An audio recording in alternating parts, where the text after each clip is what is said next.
दोस्तों नमस्कार, स्वागत है आप सभी का एजुकेशन मंत्रा में। दोस्तों इस वीडियो में बात करने वाले हैं बीएड छात्रों के भविष्य और निर्णय के चलते करोड़ों छात्र होंगे प्रभावित। प्राथमिक शिक्षक भर्ती, बेसिक शिक्षा मंत्री जी से मुलाकात, वार्ता भी हुई, क्या कुछ परिणाम निकल के आए। यूपीएससी धांधली में बड़ा भंडाफोड़ हुआ है, क्या परीक्षा निरस्त होगी, और विश्वविद्यालय परीक्षाओं से संबंधित अन्य महत्वपूर्ण अपडेट्स पर भी हम चर्चा करेंगे।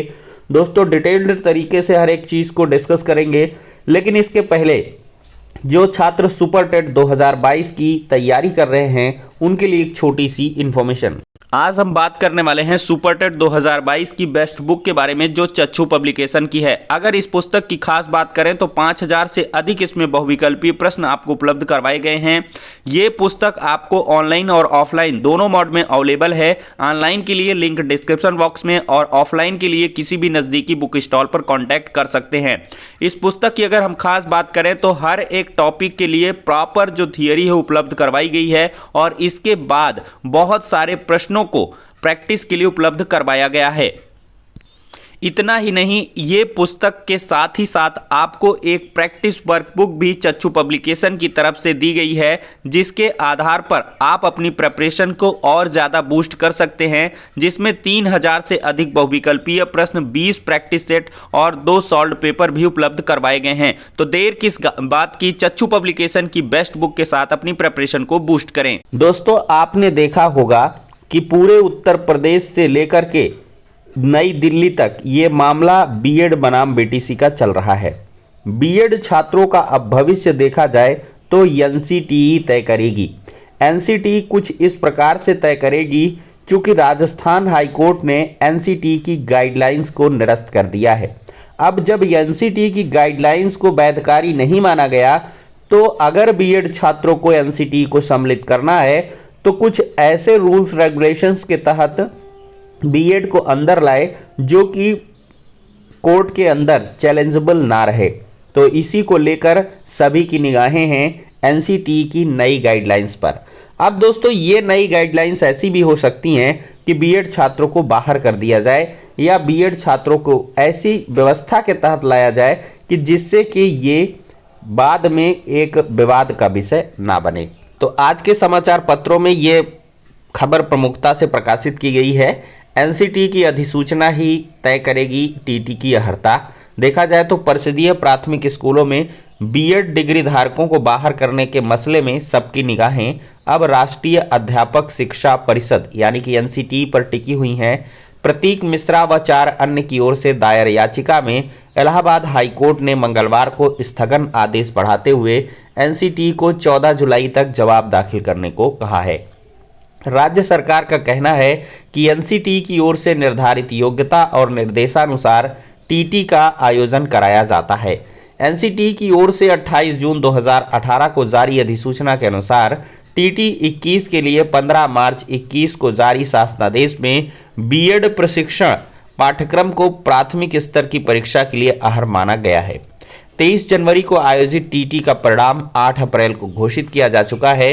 राजस्थान हाईकोर्ट ने 25 नवंबर 2021 के अपने आदेश में एनसीटीई की 28 जून 2018 की अधिसूचना को रद्द कर दिया था, जिसके खिलाफ स्पेशल अपील सर्वोच्च न्यायालय में विचाराधीन है।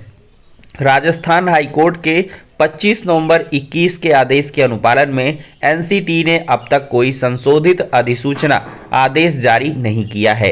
एनसीटीई के शैक्षिक योग्यता के संबंध में कोई अधिसूचना जारी करने के बाद ही यूपीटीटी के लिए निर्धारित शैक्षिक अर्हता में नियमानुसार कार्रवाई संभव है।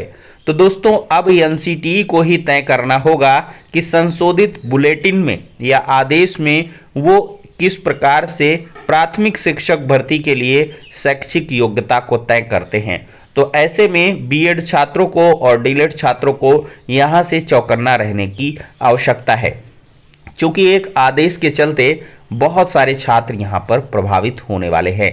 तो फिलहाल के लिए दोस्तों ये एक बड़ी अपडेट हो जाती है। कुल मिलाकर एनसीटीई अब अपनी नई बुलेटिन जारी कर सकती है और उसमें बीएड को लेकर बहुत बड़ा चेंज हो सकता है।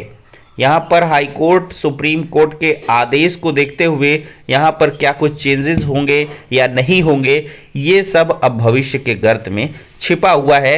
लेकिन बीएड छात्रों की धड़कनें अवश्य बढ़ चुकी हैं कि आखिरकार आगे आने वाला समय उनको किस प्रकार से करवट बदलता हुआ नजर आएगा। तो फिलहाल के लिए दोस्तों एक बड़ी अपडेट, अब देखते हैं अगली अपडेट। दोस्तों देखा जाए तो शिक्षक भर्ती के अभ्यर्थियों ने बेसिक शिक्षा मंत्री श्री संदीप सिंह जी को गड़बड़ियां गिनाई हैं। यहां पर 19,000 से अधिक सीटों पर आरक्षण के मुद्दे पर अपनी बात रखकर नियमानुसार भर्ती प्रक्रिया पूर्ण करने की मांग की है। यहां पर पिछड़ा दलित संयुक्त मोर्चा के प्रदेश अध्यक्ष सुशील कश्यप और संरक्षक भास्कर यादव ने बताया कि बेसिक शिक्षा मंत्री जी 19,000 से अधिक सीटों पर आरक्षण का घोटाला हुआ है।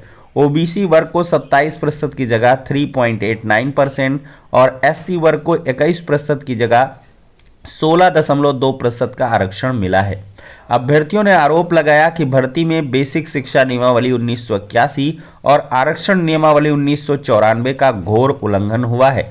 उन्होंने अधिकारियों के खिलाफ कड़ी कार्रवाई करने और आरक्षण पीड़ित अभ्यर्थियों को न्याय दिलाने की मांग की है।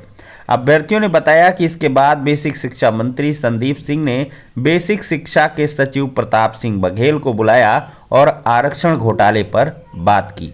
इस अवसर पर पुष्पेंद्र दीपक अमित समेत कई अभ्यर्थी मौजूद रहे हैं। तो दोस्तों यहां पर देखा जाए तो शासन स्तर पर 69,000 शिक्षक भर्ती में आरक्षण विसंगति को लेकर गहमा गहमी का माहौल चल रहा है।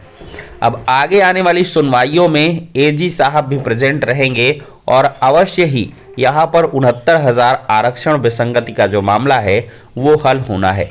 और इसके लिए बेसिक शिक्षा मंत्री संदीप सिंह जी ने बार बार आश्वासन दिया है कि इसका त्वरित समाधान हमारे स्तर से किया जाएगा और ये मामला पूरी तरीके से संज्ञानित है। तो फिलहाल के लिए 69,000 के 6800 आरक्षण पीड़ितों का जो कष्ट है वो बहुत जल्द दूर होने वाला है। दोस्तों हर दिन भंडाफोड़ हो रहा है यूपीएसआई परीक्षा में। यहाँ पर देख सकते हैं 2 अभियुक्तों को और गिरफ्तार किया गया है। ये गिरफ्तारी की तस्वीरें सोशल मीडिया प्लेटफॉर्म पर छाई हुई हैं। दरोगा भर्ती परीक्षा में सिपाही समेत 2 गिरफ्तार हुए हैं। साल्वर गैंग ने प्रश्न सॉल्व करने के बाद अभ्यर्थियों को डेटा शेयर किया था। परीक्षा के अंतिम समय में अभ्यर्थियों ने 160 में 125 प्रश्न हल कर लिए। यूपी परीक्षा पुलिस भर्ती बोर्ड ने इस फर्जीवाड़े का खुलासा करके प्रयागराज पुलिस को सूचना दी है। कर्नलगंज पुलिस ने पुलिस लाइन में सत्यापन के लिए पहुंचे 2 अभ्यर्थियों को गिरफ्तार किया है। आईपी एड्रेस लेकर हैक किया था कंप्यूटर। तो दोस्तों लगातार डीवीपीएसटी में जो गिरफ्तारियों का दौर है वो जारी है। अब इस बड़े स्कैम के चलते आखिरकार कितने छात्र प्रभावित हुए हैं इसका लेखा जोखा पूरी तरीके से नहीं आया है। तो छात्र लगातार सोशल मीडिया प्लेटफॉर्म पर मांग कर रहे हैं कि यूपीएसआई परीक्षा को निरस्त कर दिया जाए और दोबारा इसकी परीक्षा कराई जाए। चूंकि हर दिन 2, 4, 10, 15, 20, 25 जो फर्जी है वो गिरफ्तार हो रहे हैं। अब ये जो जालसाजी का आंकड़ा है वो प्रत्यक्ष तौर पर सैकड़ों में पहुंच रहा है। तो भाई सैकड़ों जब छात्रों ने आईपी एड्रेस और टेक्निकल तरीके से यहाँ पर हैक किया सिस्टम को, पता नहीं कौन कौन पकड़ में आ रहा है कौन नहीं आ रहा है, इसकी प्रामाणिकता कौन देगा। इसकी एसआईटी और जो सीबीआई जांच है वो करवाई जाए और बड़े स्तर पर अगर धांधली, अनियमितता, भ्रष्टाचार हुआ है तो इस परीक्षा को निरस्त किया जाए। ऐसा छात्र लगातार आंदोलन के माध्यम से बिंदु उठा रहे हैं। अब देखते हैं कि निकट भविष्य में क्या कुछ होता है। अब दोस्तों परीक्षा केंद्रों को एक साथ नहीं मिलेगा तीनों पालियों का प्रश्न पत्र। परीक्षा कल से होगी 324 केंद्रों में 4,20,000 छात्र शामिल होंगे। अंतिम पेपर देने से रोकने पर निलंबित छात्रों ने धरना भी दिया है। देखिए अखिलेश कुमार सिंह कुलपति हैं, क्या कहते हैं कि परीक्षाओं की तैयारियां पूरी हो गई हैं, नकल रोकने के लिए व्यापक इंतजाम किए गए हैं, परीक्षा केंद्रों की जवाबदेही तय होगी, कंट्रोल रूम से परीक्षाओं की लाइव निगरानी होगी। रज्जू भैया राज्य विश्वविद्यालय ने 20 मई से परीक्षाएं शुरू हो रही हैं। परीक्षा में दिन की सभी पालियों के प्रश्न पत्र परीक्षा केंद्रों को एक साथ नहीं मिलने वाले हैं। तो ये परीक्षाएं भाई हो रही हैं, जो भी संबंधित हो संज्ञान ले लें। देख सकते हैं दोस्तों, आर्टिफिशियल इंटेलिजेंस से पकड़े गए अभ्यर्थी, तो यहां पर लगातार 78 अभ्यर्थी अब तक गिरफ्तार हो चुके हैं, ये रिपोर्ट के माध्यम से नजर आ रहा है। तो फिलहाल के लिए दोस्तों इस वीडियो में इतना ही, नेक्स्ट में मिलते हैं, तब तक के लिए शुक्रिया, धन्यवाद।